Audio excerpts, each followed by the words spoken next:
welcome back to my channel. Welcome back to a brand new vlog. Today is Thursday and I've got quite the packed schedule today.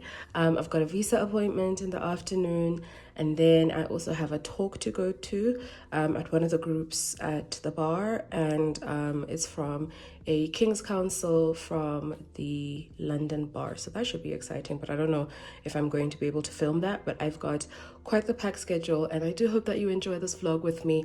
I will also be answering the second portion of the questions because there were just too many questions and responses to my previous Q&A, so I will answer the rest of them in this vlog. Hey guys, I'm ready to go. In terms of what I'm wearing, my bag is Forever New. The last time I wore this bag, I said it was from Forever 21, but it's not. My heels, these are from H&M. My pants, these are from Asos. I love these tailored pants. And this poloneck is from Foschini, and this duster coat is from Primark. My earrings are from a I think it was Columbia Flower Market when I went to London the last time. And yeah, this is me. Let me go.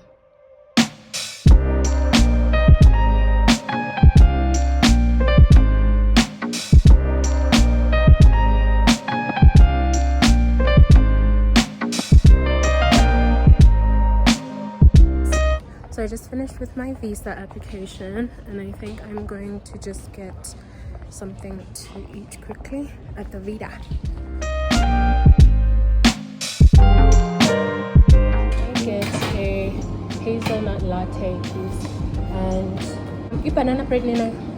You can also get a slice of banana bread toasted, please, with butter.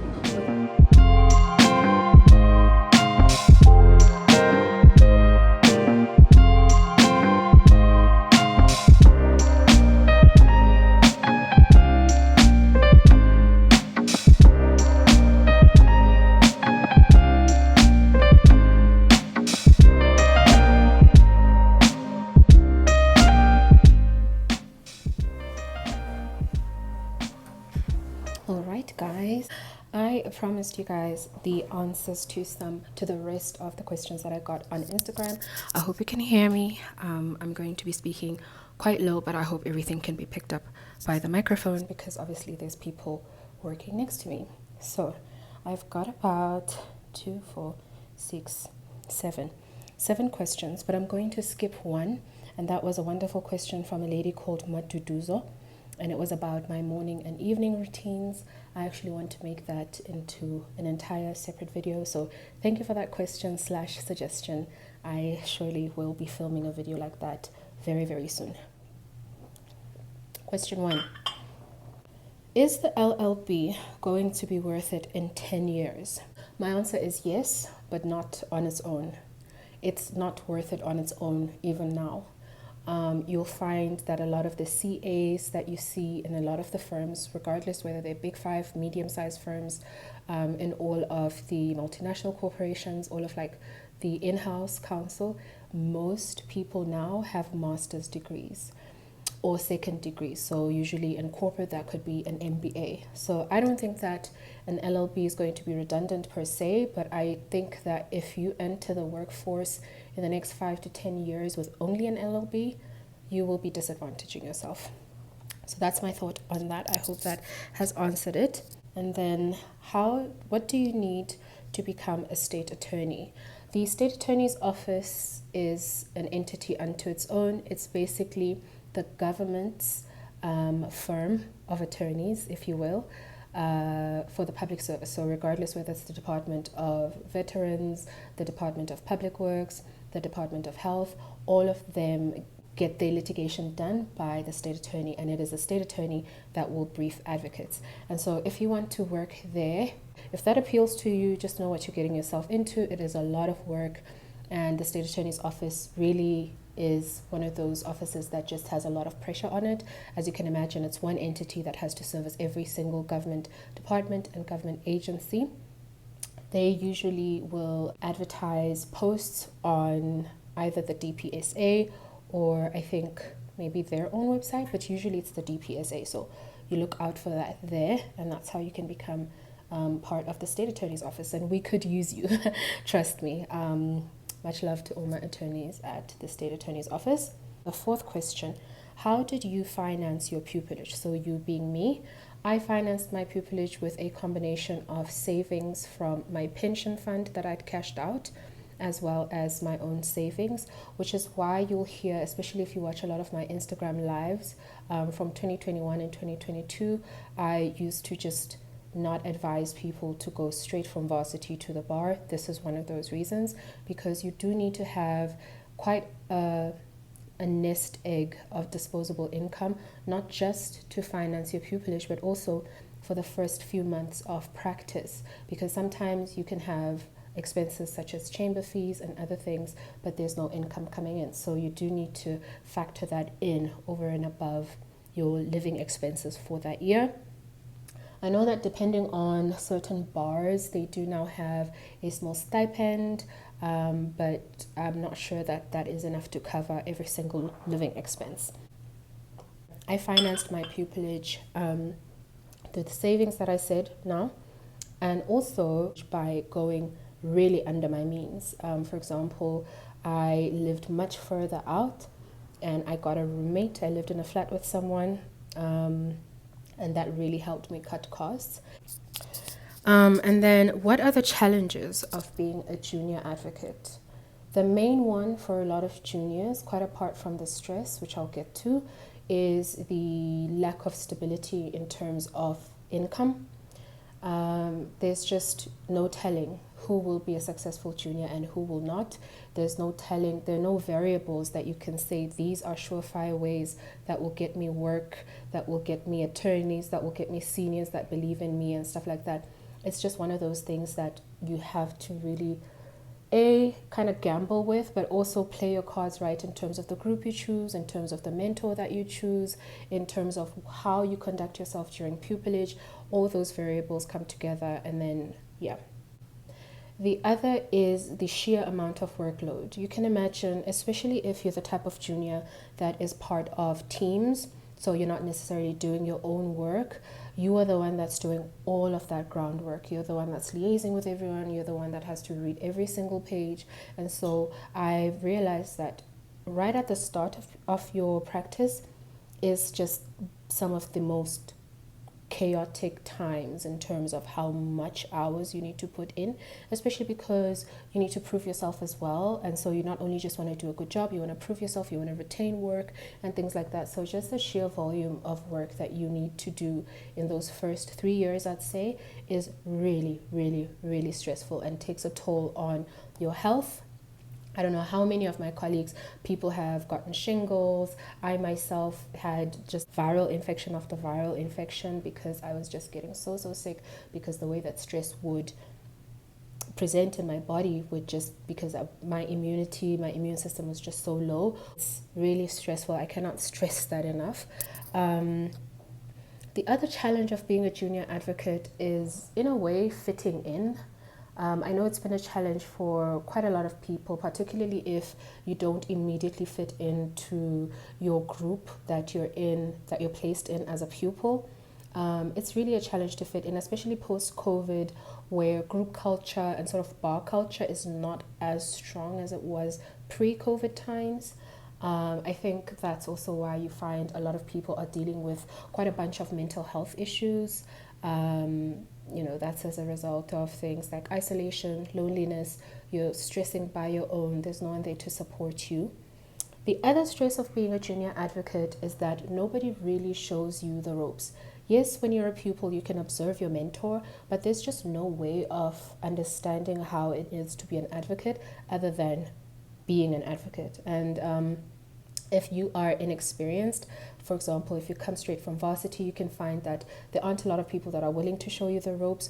Whereas if you clerked, if you were an attorney before, if you worked at the state attorney's office, if you worked in government and had exposure to advocates and litigation, you'll find that you are able to get on your feet and figure things out much easier than someone who's straight out of varsity and who just is literally a fish out of water. So there are quite a lot of challenges. Those are just the ones that I can think of off the top of my head. So is the LLB going to be worth it? How did you finance your pupilage? What are the challenges of being a junior advocate? What do you need to be a state attorney? And then the final question, the pros and cons of being an advocate and the pros and cons of being an attorney. I'll start with an attorney, and these are just my own opinions. These are not hard and fast pros and cons that have been determined. It's just from my observation during the brief time that I was an attorney, well, candidate attorney, and also during the time that I worked as a lecturer and in court, because you have a lot of interaction with both when you're, outside of the profession. And these are just my own opinions. So I'll start with being an attorney. The pro of being an attorney is the predictable income. Every single month that you're an attorney, while you have a job, obviously this varies, but you have a stable salary at the end of the month. That is the con of being an advocate. There's no stability in terms of predictability. There's stability in the sense that you can work things out for yourself and your practice. You can see how much work you do or get in a month. You can look at a year, as the years go by, and kind of see, okay, this is how much I make in a year, give or take, and so this is how much I make on, during a month or so. So the con of being an advocate is the pro of being an attorney, which is a stable income or instability of income. The other pro of being an attorney that I find quite a bit is that there are people that show you the ropes. You get training in the form of, the normal sort of legal practice training that you have to do in order to write your bar exams as an attorney, but also just in the firm as well. There's a lot of training that goes on, especially if you're in a good firm, depending on what type of team you fall into. The other pro of being an attorney is a variation in the work that you're exposed to. Sometimes you can get quite pigeonholed as an advocate, especially if you find yourself early on doing a particular type of work with particular attorneys, and then you find that 5 years has gone by and you just have had no exposure in another sort of area of the law. Whereas in most firms that I know, when you start out, you get rotated between the various departments in the firm, and then as an associate as well, maybe you can join so-and-so's team. Sometimes then you can move. For example, you can be in litigation, next thing you are in mergers and acquisitions, next thing you're in banking and finance, next thing you're in competition law, next thing you're in employment law.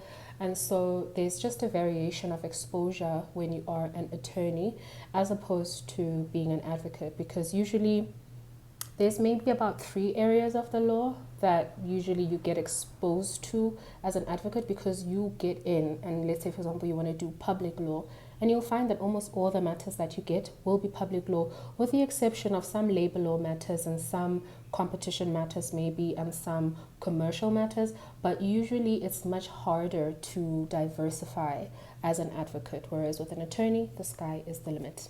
The other pro of being an attorney is that you can see your progression, and it's more predictable than being an advocate. Usually, if you're an attorney, after 2 years at the firm, you write your exams, you're an associate.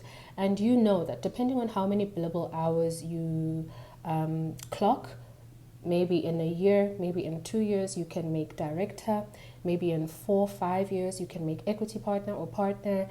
And so the trajectory in being an attorney is much more predictable, and it has more certainty than advocacy, because you can be an advocate for 5 years but you're still doing the work of like first year juniors. There's nothing to say that just because you've been an advocate for 7 years there's like a progression there. Really the profession determines it, the type of work that you get determines it, the type of seniors you get to work with, that is what determines it. But there's no certainty that after 5 years you're going to be here if you were here. Do you know what I mean? There's just no certainty with that. And that's one of the cons as well with being an advocate, that there's no certainty in progression, and you can't be certain that in 5 years you won't still be at the very same place, or worse, a worse position, which can always happen, which happens to so many people. That's my one main con with everything with being an advocate. There's just a lot of uncertainty, which is why people are always encouraged to go and be an attorney, go clerk, go try be an academic, maybe also go into government, different government departments, go to the different commissions, the competition commission, and see the lay of the land first and then come to the bar. The other way around is usually not so successful. But also, you have certainty there. You know why you're coming to the bar. You know what the bar is. You've seen it from all the different vantage points. Whereas if you're coming straight from varsity, you do not know anything about this place.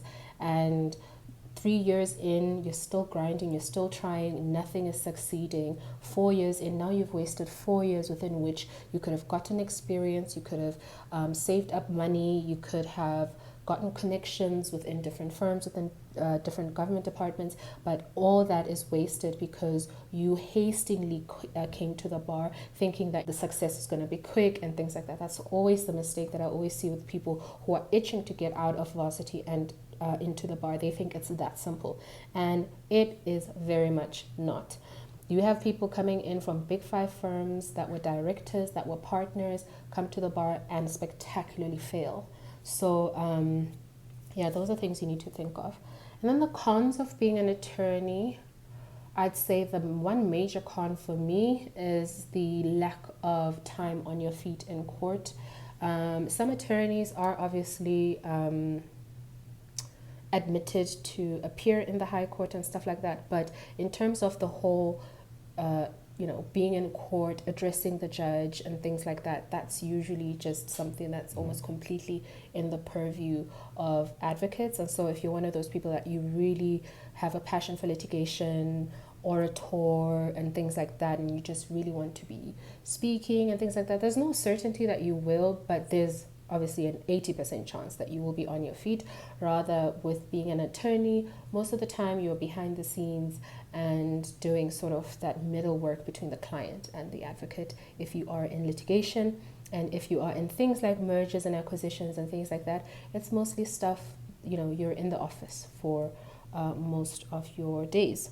So I hope in that jumbled conversation I've kind of told you what the pros and cons are of being an attorney, as well as the pros and cons of being an advocate. Guys, my battery died just as I was finishing up, I think, the last question. I'm so sorry to the person who asked it, but right now I need to run because we're having the talk, as I told you guys this morning, from the King's Council from the London bar. So it's in about 10 minutes, so I gotta run.